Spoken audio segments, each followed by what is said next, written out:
Hi, this is Kendall Boyson, professional life and recovery coach, and you're listening to Encouragementology, the practice of instilling hope. Hi there. Thanks for joining me.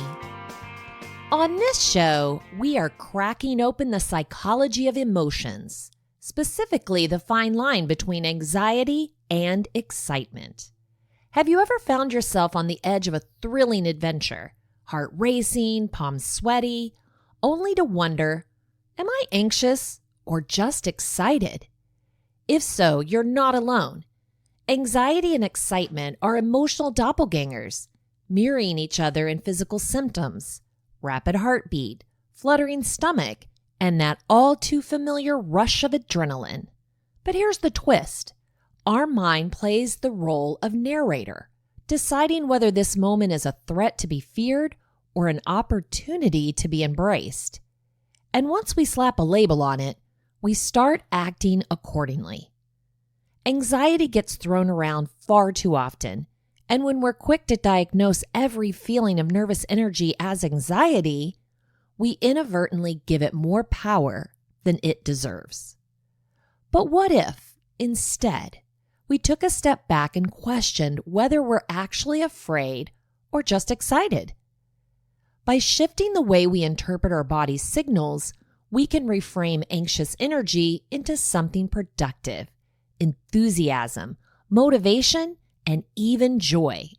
We'll explore how this mind shift works, test out ways to tell the difference, and dive into strategies to regain control over our thoughts. If you've ever mistaken nerves for negativity or let anxiety hold you back, this episode will help you take back the reins. So, deep breath, let's go.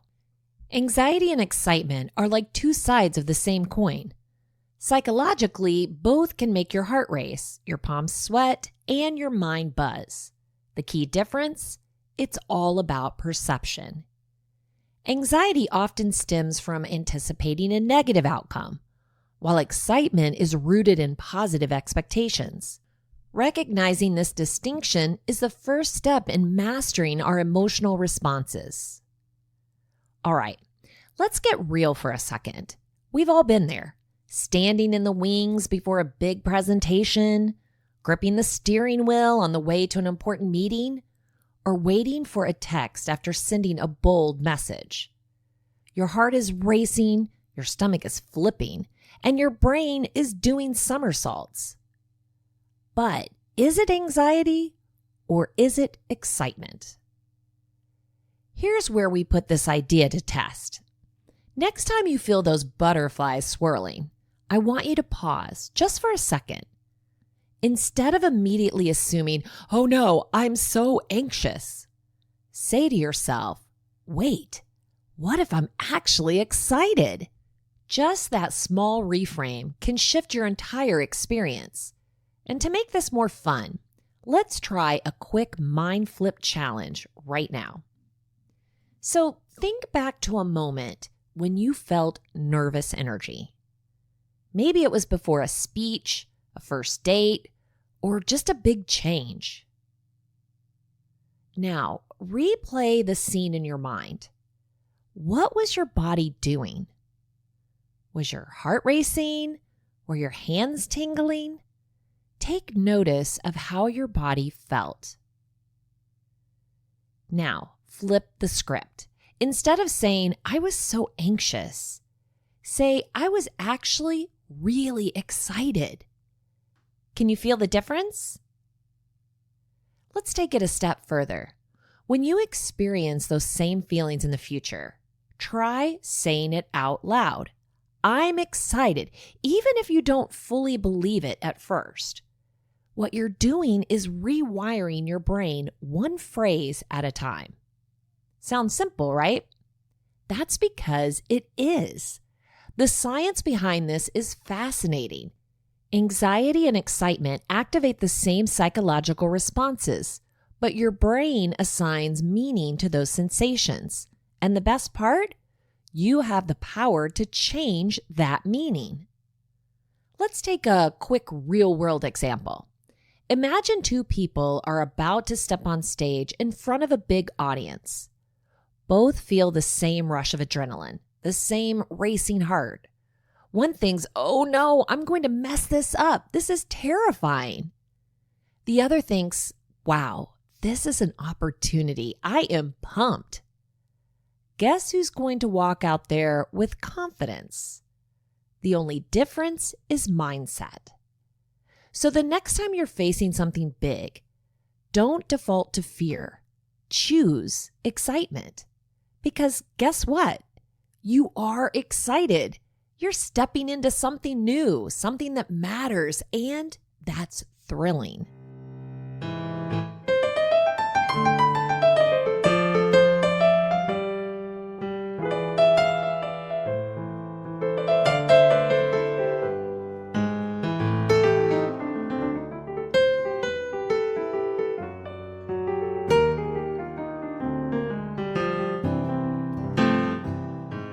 I love public speaking.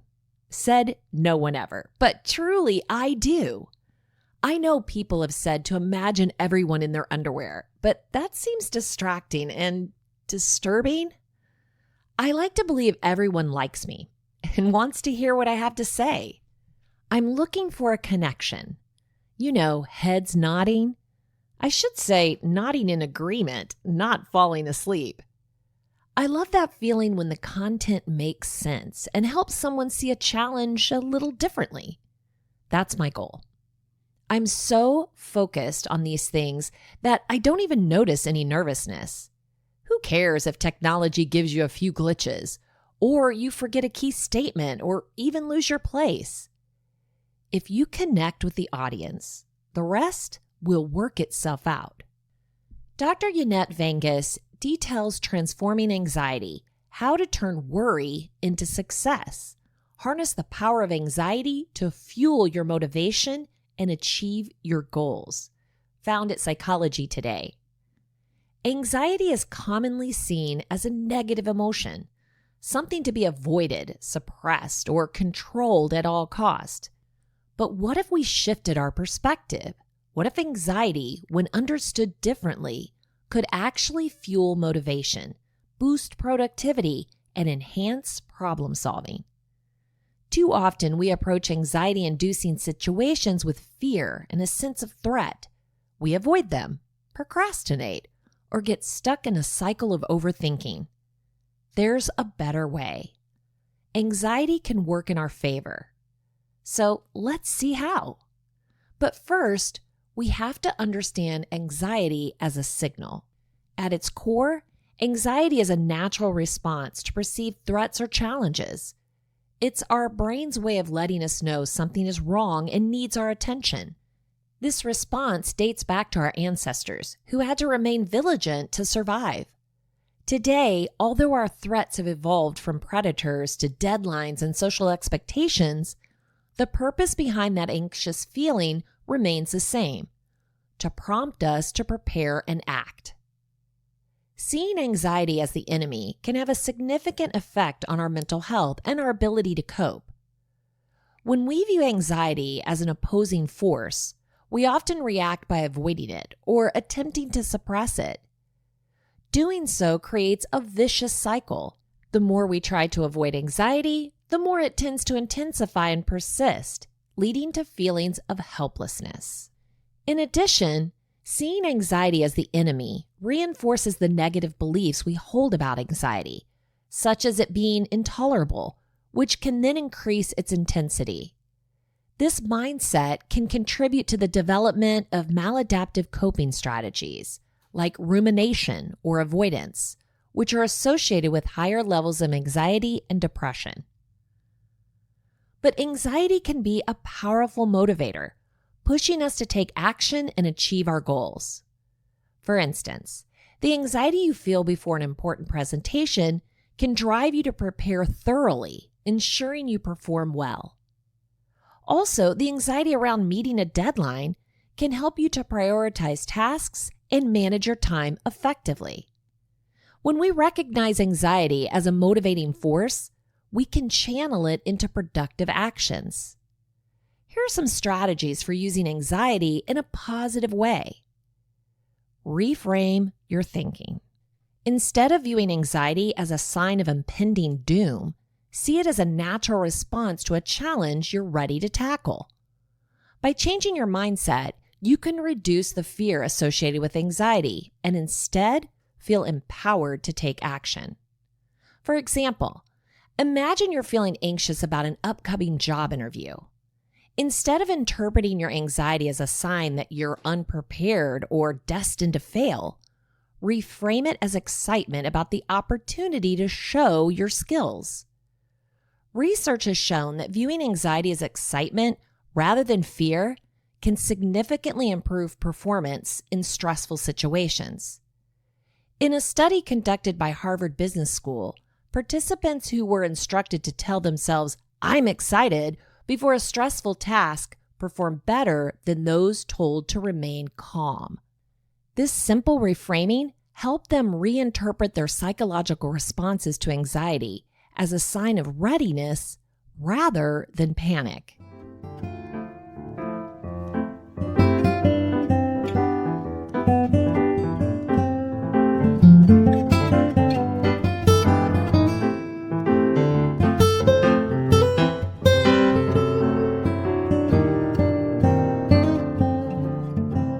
Focus on what you can control. Anxiety often stems from concerns about uncertainty and things beyond our control. Shifting your focus to what you can control can reduce feelings of helplessness and increase your sense of agency. Research supports this approach. A behavior research and therapy study found that individuals who focused on controllable aspects of stressful situations reported lower anxiety levels and greater psychological well-being. By concentrating on actionable steps, people feel more empowered and less overwhelmed. For example, consider a student who feels anxious about an upcoming exam. Instead of fixating on the fear of failing, which is outside their immediate control, the student could focus on concrete steps, like creating a study schedule, reviewing notes, and practicing past exam questions. By taking charge of the study process, the student channels anxiety into productive actions, reducing the sense of helplessness and improving their preparedness and confidence. Develop a problem-solving mindset. Viewing anxiety as a signal to start problem-solving can be a transformative approach. Research has shown that problem-solving training reduces anxiety and improves coping strategies. Participants who were trained to approach anxiety-provoking situations as problems to be solved reported significantly lower anxiety and higher self-efficacy. This technique encourages individuals to focus on actionable steps rather than ruminating on anxiety itself. For example, consider someone who feels anxious about a recent disagreement with a close friend. Instead of allowing anxiety to fester and ruminating on worst-case scenarios, they can use this anxiety as a cue to understand the root of the issue and think about how to address it. They might start by reflecting on what led to the disagreement, what their friend might be feeling, and what they hope to achieve by resolving the conflict. From there, they could plan a conversation with their friend to express their feelings and listen to their friend's perspective. This approach helps alleviate anxiety by taking proactive steps, fosters healthier communication, and strengthens friendships. Let's look at transforming anxiety from a hindrance to a help. Anxiety doesn't have to be the enemy. When we change how we perceive and respond to anxiety, we can transform it from a source of a threat to a valuable tool for motivation and problem solving. Remember, anxiety is a natural part of the human experience. It's not about eliminating it, but about learning to use it in a way that serves us. So, the next time you feel anxious, pause and ask, what is this feeling trying to tell me? How can I channel this energy constructively? Embrace those answers and let anxiety propel you toward action. All right, Now that we've explored the science and heard the research, it's time to make this real. How do we take this knowledge and actually apply it to our everyday lives? Because let's be honest, knowing something is one thing, but changing the way we feel in the moment, well, that's a whole different ballgame. Here's the truth. Feelings don't just happen to us. We assign meaning to them. That rush of adrenaline before a big meeting, it's not automatically anxiety. It's our brain saying, this could go terribly wrong. But what if we trained ourselves to say, this is a sign I'm ready. I care about this. I'm excited. That small shift can be the difference between hesitation and confidence, dread and enthusiasm. Let's make this practical. Think about an upcoming situation that usually triggers those anxious feelings. Like we've said, maybe it's a presentation. It might be a networking event where you have to talk to people, or even just a difficult conversation. Now, instead of bracing for impact, prepare for opportunity. Here are 3 simple but powerful ways to flip the script in real time. Number 1, change your inner narrator. You wouldn't let a bad sports commentator call the game of your life. So why let your anxious thoughts run the show?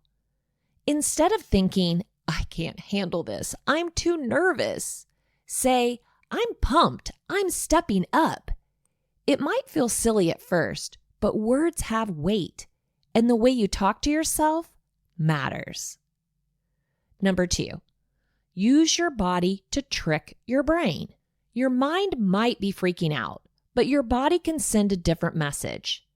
Take deep, slow breaths, stand tall, smile, even if you don't feel like it. These physical cues tell your brain, we're safe, we've got this. And just like that, anxiety starts to loosen its grip. Number 3, take the fear out of the unknown. Anxiety thrives in uncertainty. So take a moment to visualize success. See yourself walking into that meeting, speaking with ease, handling challenges like a pro. Instead of dreading all the things that could go wrong, get excited about everything that could go right. Here's the bottom line. Anxiety and excitement are made of the same raw energy. You're the one who decides what it becomes. So next time you feel those nerves kicking in, don't resist them, redirect them. Because you're not just anxious, you're ready.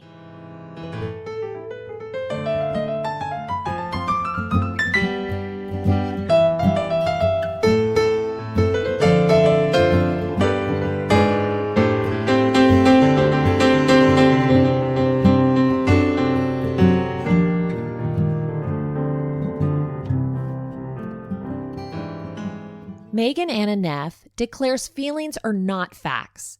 How to identify experience from reality, found at Neurodivergent Insights. Navigating the intricate landscape of our inner world can be filled with intense emotions, where feelings are plentiful but not always factual.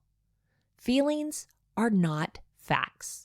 This mantra serves as a crucial reminder as we interpret the powerful emotions that both inform and sometimes mislead us through various life scenarios.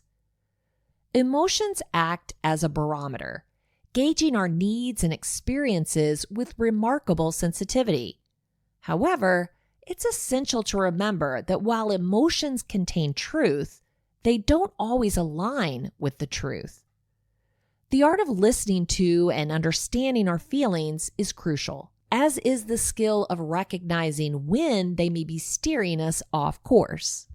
The consequences of mistaking our emotions for facts are profound. It can ripple through our relationships, skew our decision-making processes, impact our mental health, and much more. Let's dive into the nuanced world of facts versus feelings. We'll explore their definitions, their distinctions, and strategies to discern one from the other, helping us navigate life without the added weight of unnecessary stress. Let's start by separating emotions from facts. There are times in which we may get a feeling that is misguiding us. Consider a situation where you feel instantly disliked by someone at a first meeting. This feeling may seem incredibly real, compelling you to believe that the person genuinely harbors negative feelings towards you. But this is just an emotion, a subjective interpretation of the event. The fact might be that the person was simply preoccupied or having a bad day, unrelated to their feelings about you. In instances like these, it's helpful to remember that as influential as emotions are, they aren't facts. Confusing feelings with facts can spiral into unnecessary anxiety, stress, and misunderstandings in our relationships. By discerning the difference between facts and our emotional responses, we can better navigate moments without being swayed by misinterpretations of what we perceive. As neurodivergent individuals, we often face a unique challenge in interpreting emotions due to our past experiences. Many of us have a history of receiving negative feedback in social interactions, which can lead to a tendency to internalize and personalize the negative emotions we perceive around us. For example, when someone near us is exhibiting negative energy, we might quickly assume it's because of something we've done. This assumption is frequently rooted in past experiences where we were often unintentionally the cause of someone's negative reaction, or where we received significant amounts of negative feedback for not aligning with neurotypical standards. But this perception isn't always correct. There are times when the negativity sensed from others has nothing to do with us. Yet because of our experiences, we might believe it does, leading us to respond in ways that reflect this belief. This can create a self-fulfilling cycle.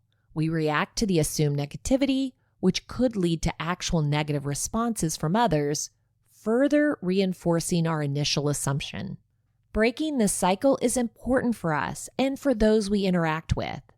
Recognizing this pattern is a step toward developing healthier interpretations and responses to emotional cues in social situations. So what are emotions?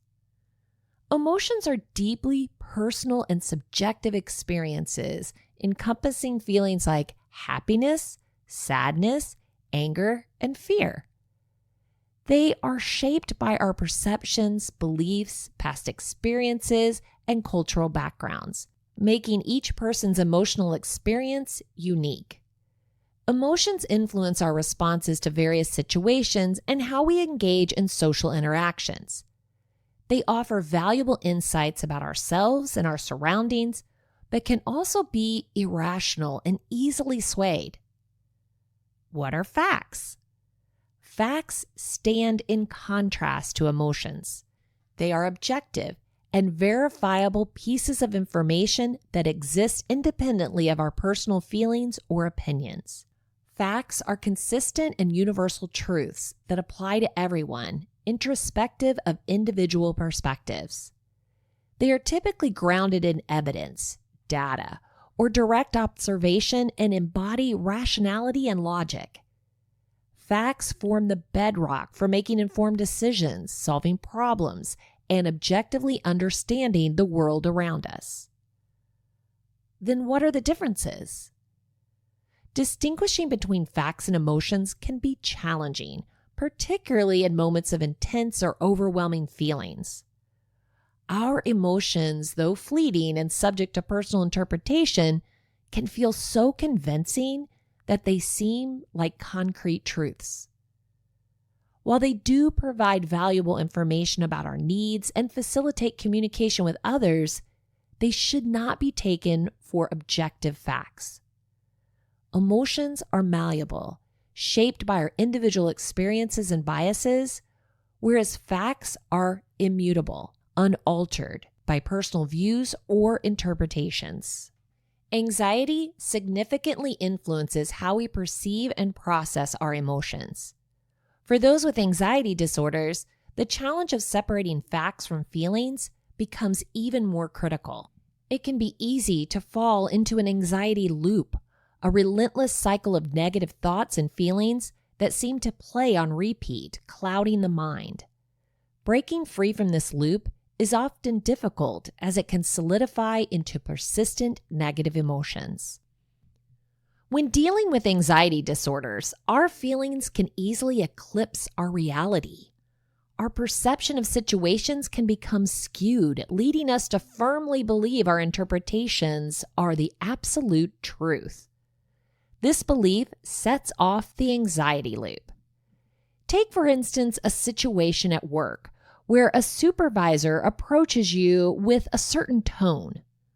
If you interpret this tone as negative, you might jump to the conclusion that they're displeased with you.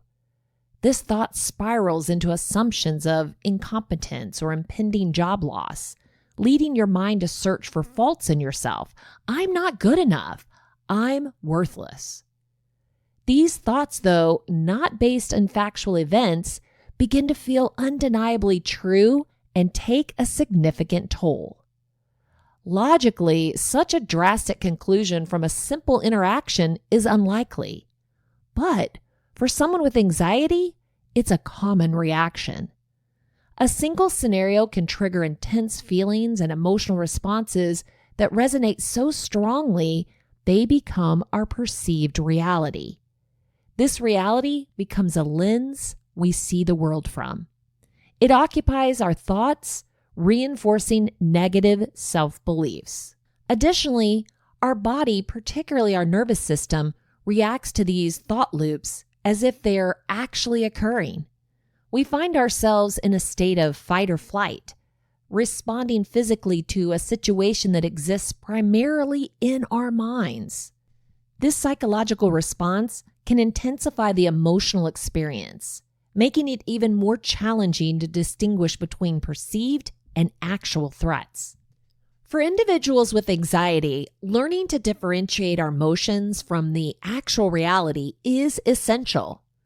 When caught in a negative thought spiral, it's important to pause and step back and evaluate the situation. Where are the evidence-based facts? By scrutinizing these facts, we can begin to discern between what is an objective reality and what is a narrative we constructed in our minds. For neurodivergent individuals, finding the right equilibrium in our emotional responses is a nuanced task. Our swift, anxiety-driven assumptions often stem from very real experiences. These can include countless instances of negative feedback during childhood, self-criticism, and the alienation felt from not seamlessly fitting in with peers. Recognizing and validating the origins of these immediate emotional responses is crucial. They frequently arise from a history of experiencing marginalization. But the challenge lies in acknowledging these feelings without accepting every thought as an absolute truth, or buying the thought. Buying our thoughts means adopting them as irrefutable facts, which can lead to skewed perceptions. Learning to strike this balance, honoring our emotional experiences while critically evaluating our thoughts, is a skill that requires practice and patience. It's about respecting our emotional history and learning from it, yet also developing the discernment to question and analyze our automatic assumptions.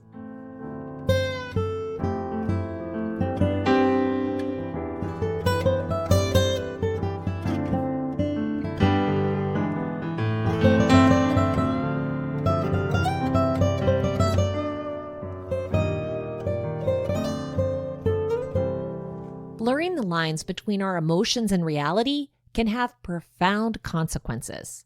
When we start treating our feelings as facts, it can significantly impact various aspects of our lives.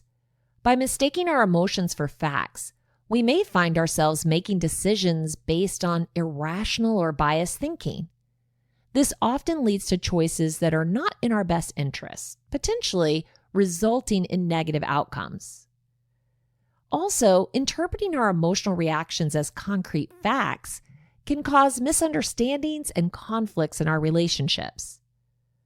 Emotions are inherently subjective, and treating them as indisputable truths make it difficult to see from another's perspective. This mindset can obstruct effective communication, leading to defensive or confrontational interactions instead of open and constructive dialogues. In such a scenario, we might focus more on addressing perceived emotional threats rather than objectively analyzing and resolving the actual issue. This failure to distinguish between feelings and facts can also impair our self-awareness. We might struggle to identify the true origins of our emotions and fail to address underlying issues adequately. Emotions can lead to cognitive biases, like confirmation bias and emotional reasoning.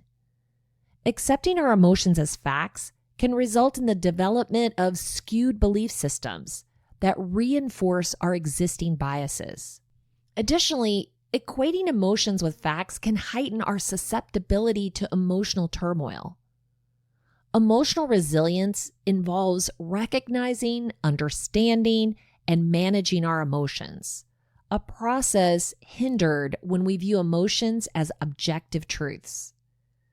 This prolonged misinterpretation can contribute to mental health issues like depression and anxiety, as persistent negative emotions believed to be facts can bring about feelings of hopelessness and helplessness.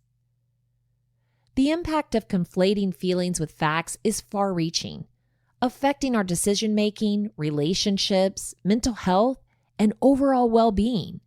Cultivating emotional intelligence and the skill to differentiate between emotions and objective facts is crucial for making well-deformed decisions and nurturing healthy, fulfilling relationships. So how can we start separating emotions from facts? Navigating through overwhelming emotions requires a delicate balance.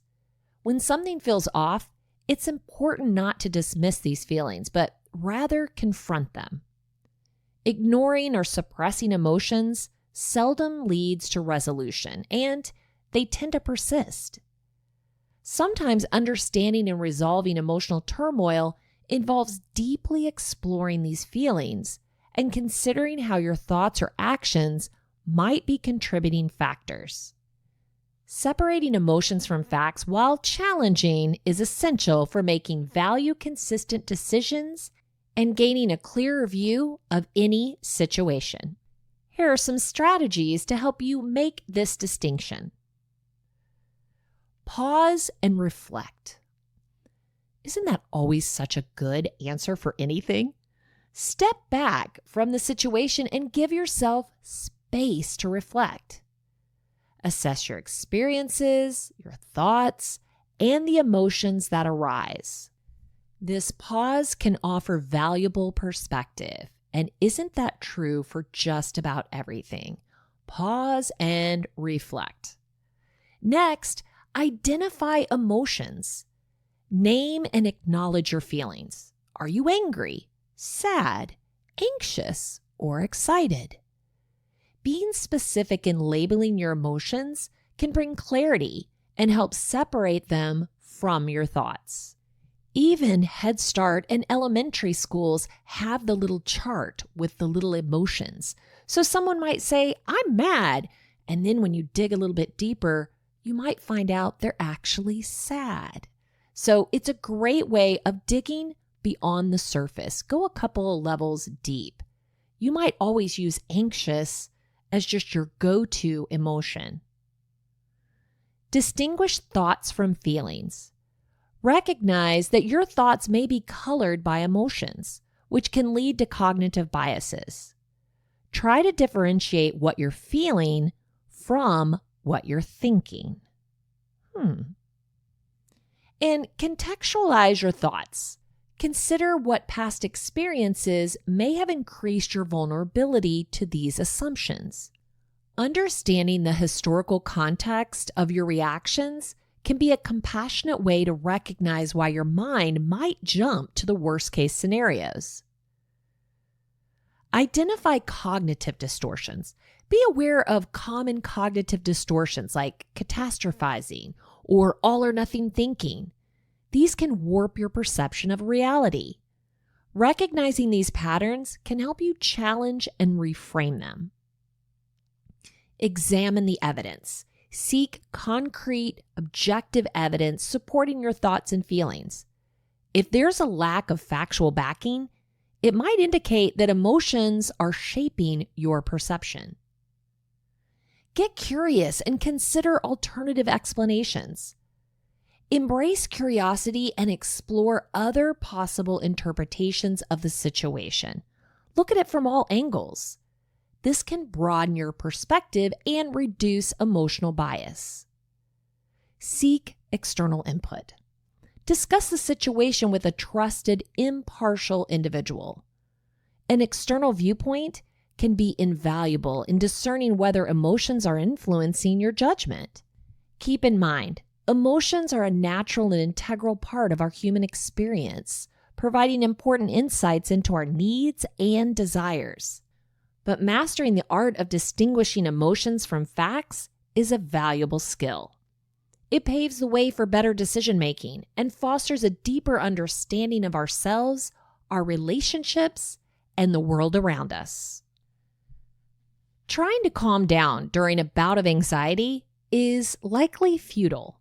Instead, try saying, "I'm excited." Because anxiety and excitement are both arousal emotions and have similar symptoms. It's easier to get from one to the other than to completely shift gears into calmness. Let's listen to staff writer Olga Kossin from The Atlantic exploring this theory with Allison Wood Brooks, a professor at Harvard Business School, who has researched this phenomenon and tested out for herself at karaoke. I hate karaoke. Usually if my friends are going, I'll make up any excuse not to go. Does it make you anxious? It makes me very anxious. But I'm about to do it now to test out research about a really easy way to get over your anxiety. Most people say you should take a deep breath and calm down. But that might be exactly the wrong thing to do. Instead, you might want to try saying 3 little words to yourself. I am excited. In these studies, we had people say, "I'm excited." And when people said that, when they reappraised their anxiety as excitement, they actually gave better public speeches, they sang better in our karaoke lounge, and they did better on math tasks. It sounds too simple to be true, but what you're really doing is getting yourself out of a threat mindset where you're focused on all the things that could go wrong and into an opportunity mindset where you're thinking about all the good things that could happen if you do well. They weren't actually less anxious, right? They just did better. That's right. So anxiety, the arousal stays high, and you stay in that high arousal state and just flip from negative to positive, from anxiety to excitement. The reason is anxiety and excitement have a lot more in common than you might think. They're both aroused emotions. In both, the heart beats faster, cortisol surges, and the body prepares for action. It's much easier to get from anxiety to excitement than it is from anxiety to calm. In Brooks' study, after saying, "I'm excited," people sang 17% better, were 17% more persuasive at speaking, and did 22% better on a math test than people who said nothing or tried to remain calm. And why did you pick Don't Stop Believin'? It's the 21st most downloaded song on iTunes ever. It's not a particularly easy song to sing, so we wanted it to be just hard enough that it would make people feel anxious. How are you feeling? I am excited. I'm excited. I tested out the study's findings at this bar. We couldn't use the actual song, so here's some other music instead. We were really good though, I promise.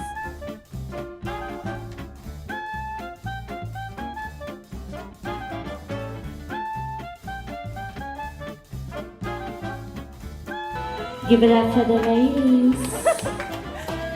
Thank you. You killed it. No, it was good. It was good. And I think the excitement helped. I think if you're afraid, you should just say you're excited because it will make you, at the very least, it won't change your fear, it can only have a positive effect.